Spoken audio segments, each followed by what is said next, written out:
पर जरूर मुझे कुछ कहना होगा कि एक तो उन्होंने कहा कि पुलिस वालों को, सिपाहियों को, दरोगा को, थानेदार को, एसओ को बधाई है, जवान पुलिस सुरक्षा कर्मियों को जो वो तहब्बुर राणा को ले आए अमेरिका से भारत, और मोदी सरकार की नाकामी कि हेडली नहीं आ पा रहा।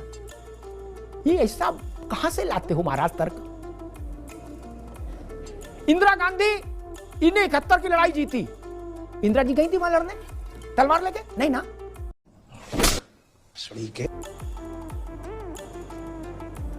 सफलता बोले सिपाही की और असफलता बोले मोदी की। ये नहीं चलेगा, कड़वा कड़वा तू और मीठा मीठा कप नहीं चलेगा। नपना एक रखो भैया। नेताजी ने रक्षा मंत्री रहते हुए ये काम किए। नेताजी गए थे चीन बॉर्डर पर? नहीं ना। क्रेडिट आप उनको क्यों देते, अधिकारी को क्यों नहीं देते? बेटे क्यों नहीं देते? ये तरीका ठीक नहीं, देश के संदर्भ में ठीक नहीं। राजनीतिक तौर पर करिए, मुझे कोई आपत्ति नहीं। वक्फ बिल का विषय आए उसमें करिए, इसमें नहीं। तो और दूसरी बात, एक कंधार की अशोक जी ने कही, उस पर एक टिप्पणी करके ओपी सिंह के पास आऊंगा। मैंने वो दृश्य पूरा घटनाक्रम एक पत्रकार के नाते बहुत शिद्दत से कवर किया अशोक जी। मैं उस पर कई बार बोल चुका हूं, लेकिन राजनीतिक दल अपनी सुविधा वाली चीज ही याद रखते हैं अपने पक्ष की, बाकी भूल ओमिट कर देते हैं। आपको फिर निवेदन किए दे रहा हूं, वाजपेयी सरकार के सामने जब वो परिस्थिति पैदा हुई तो ऑल पार्टी बैठक बुलाई गई। क्या करे देश? 260 या 263 लोगों को छोड़ का जीवन संकट में डाल दें। भारत की राजनीतिक चेतना ने खड़े होकर कहा कि हमें अपने नागरिक बचाने चाहिए। समझ गए ना आप? अकेले अटल बिहारी वाजपेयी की सरकार का फैसला नहीं था। और दूसरी बात जो अभी अशोक भाई ने कही कि गोली मार देनी चाहिए थी सबको तुरंत, अरे दादा पुरानी छोड़ो, अब इसको मार दे गोली तो पृथ्वीराज चौहान और कांग्रेस नहीं नाराज हो जाएगी? तहब्बुर राणा को गोली मार दे तो आप ही लोग सबसे पहले राजघाट पर मोमबत्ती लेके जाएंगे कि ये क्या जुल्म हो गया, तहब्बुर राणा को बिना बिरयानी खिलाए कैसे मार दिया, आइसक्रीम को भी नहीं पूछा, हाय हाय हाय हाय। नहीं, ये बड़ी अच्छी बात कही आप। अफजल गुरु को, अशोक भाई मुझे उम्मीद थी आज आप थोड़ा पार्टी से हट, पार्टियों के लफड़े से परे हो जाएंगे। अफजल गुरु को फांसी जब हो गई थी ना, कोर्ट ने, सुप्रीम कोर्ट ने घोषित कर दी थी, उसको एग्जीक्यूट करने में 7 साल लगे थे। 7 साल। कितने? 7 साल मुन्ना खान की सरकार को। क्यों? और आप कह रहे गोली मार दो। गोली मार दे तो मुन्ना खान साहब का क्या होगा? ये छत से नहीं कूद जाएंगे। और कन्हैया का क्या होगा? पृथ्वीराज चौहान का क्या होगा? संजय राउत का क्या होगा? इतने लोगों को हार्ट अटैक आ जाए आप ही चाहते हो अशोक जी? आप ही चाहते हो इतने लोगों को एक साथ हार्ट अटैक आ जाए? 50 बार बोल रहे हैं पढ़ने लिखने वाले छात्रों को राजनीति से दूर रहें। और ये लोग काली पट्टी बांध के नहीं घूमेंगे फिर देश भर में कि तहब्बुर हुसैन जी चले गए? इसलिए फ्री एंड फेयर ट्रायल तो भारत जैसे देश ने अफजल गुरु को भी दिया, कसाब को भी दिया, तो इसको भी देंगे। उसकी चिंता कांग्रेस को करने की जरूरत नहीं, देश करेगा। ओपी सिंह जी, मामला यहां तक आ गया कि तहब्बुर को भारत लाने का श्रेय सेना को, अरे सुरक्षा के जवानों को है, और हेडली को ना ला पाने का अपयश नरेंद्र मोदी का है। लेकिन ये कोई बताने को तैयार नहीं कि 2008 में ये हमला हुआ था, उसके बाद 6 साल तक कांग्रेस की वह सरकार रही जिसको सपा और बसपा का समर्थन हासिल था, अशोक जी की पार्टी का समर्थन भी हासिल था। मुलायम सिंह जी की चिट्ठी भी लगी थी राष्ट्रपति के यहां, और मायावती जी की भी। ओपी सिंह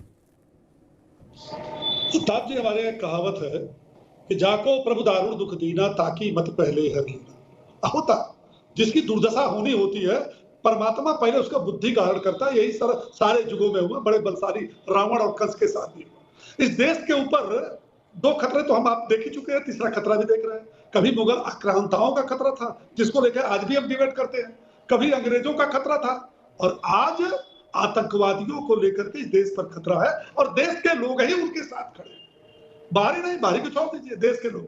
जिस तहब्बुर राणा के वजह से 166 लोगों की जान गई इस देश के अंदर, वो तहब्बुर राणा के लिए हमारे जो गठबंधन के लोग हैं सीना ठोकते बेशर्मी के साथ खड़े। तहब्बुर राणा चिंता मत करो, हम कुछ लोग हैं। आप देखिए आज जो इजराइल का राजदूत भारत सरकार से, उसने अपनी प्रसन्नता जाहिर की है। कौन?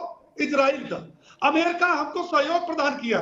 तब जाकर के तवद्दुर राणा का आगमन देश में हो पाया।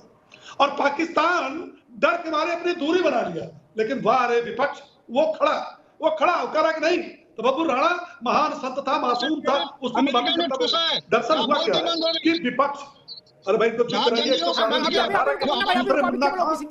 एक तो कांग्रेस विचारधारा के प्रवक्ता और दूसरे मुन्ना खान, तो तीसरा तो बातें सामने आनी है। मैंने कहा कि आपने इस देश के लोगों ने देखा अजमल कसाब के साथ क्या हुआ, याकूब मेनन के साथ क्या हुआ, लाखों लोग उसके जनाजा में निकल गए, और अफजल गुरु में तो हद हो गया। वो आज उन पार्टियों के नायक हैं जिन लोगों ने घूम घूम कर आवाज बुलंद की, अफजल हम शर्मिंदा है, तुम्हारे कातिल जिंदा है। कातिल की परिभाषा नहीं बताया, कातिल कौन है? सरकार है कि जो सुप्रीम कोर्ट है जिसने तुमको आदेश दिया फांसी की सजा। तो इस देश के अंदर जब इस तरह की चीजें सामने आ रही, अरे सारा देश मिलकर कहता 1971 में इंदिरा जी के नेतृत्व में भारत ने विजय प्राप्त किया। और जानते हैं अमेरिका में ये जो है तहब्बुर राणा ने जो बयान दिया है, उसका पहली लाइन है कि हमने 26/11 की जो घटना किया था 1971 की बदला लिया था, भारत से 1971 की बदला लिया था। अब आएगा सामने, अब देखिएगा उठ करके आएगा। और उसके लिए आप कह रहे हो कि उसको लाने से फायदा का, ये तो राणा फेस्टिवल है, उसको न्यायिक सहयोग मिलना चाहिए, ये तो बिहार के चुनाव को देखते हुए। अरे भाई कुछ तो आप देश के साथ खड़े हो। देश के जो 150 करोड़ नागरिक है ना, जो हम बोल रहे हैं, जो हम कर्तव्य कर रहे हैं ना महत्वपोषी, उसको बड़े गौर से वो सुन रही है, देख रही है। और इसी को फिर चुनाव जब आता है तब वो मोहर लगाती है, कहती है कि भैया देश के लिए किसने क्या किया है, तुम आतंकवादियों के साथ हो। और अशोक यादव जी, आप तो प्रवक्ता है, आपको याद होगा 1217 में अखिलेश यादव की सरकार थी, काशी, अयोध्या, लखनऊ के। दोस्तों नमस्कार, वीडियो पसंद आया हो तो लाइक और शेयर करें। ऐसी न्यूज़ देखने के लिए हमारे YouTube चैनल को सब्सक्राइब जरूर